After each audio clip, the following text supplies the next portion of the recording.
ফেলে দেওয়া খালি সুতো রিলটা দিয়ে আজকে খুব চমৎকার একটা গয়না তৈরি করব, চলো। তো ফার্স্টে দেখো ফেলে দেওয়া একটা রিল নিতে হবে, লাগবে কিছুটা সুতির কাপড়, সেটাকে আমি ভালো মতন করে কাপড়টা দিয়ে র্যাপ করে নিয়েছি। কানের বানানোর জন্য দেখো নিয়েছি কিছুটা কার্ডবোর্ড, সেটাকে একটা শেপ করে কেটে আমি কাপড় দিয়ে র্যাপ করে নিয়েছি।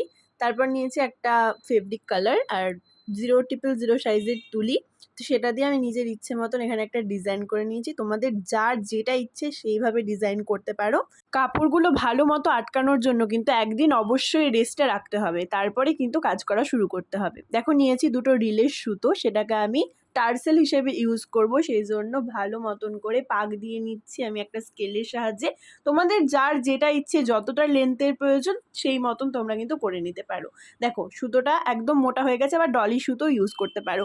কিছুটা সুতো নিয়ে আমি বিটস তৈরি করে নিয়েছি তুলির পেছন দিকে লাগিয়ে।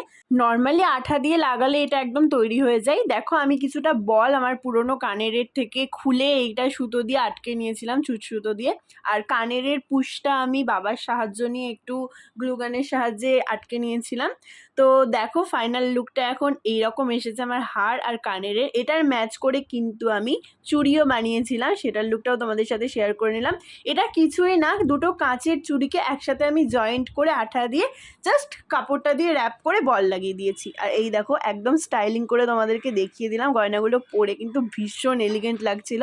আর তোমরাও কিন্তু এভাবে ফেলে দেওয়া জিনিস দিয়ে বাড়িতে বানিয়ে ট্রাই করতে পারো। টাটা।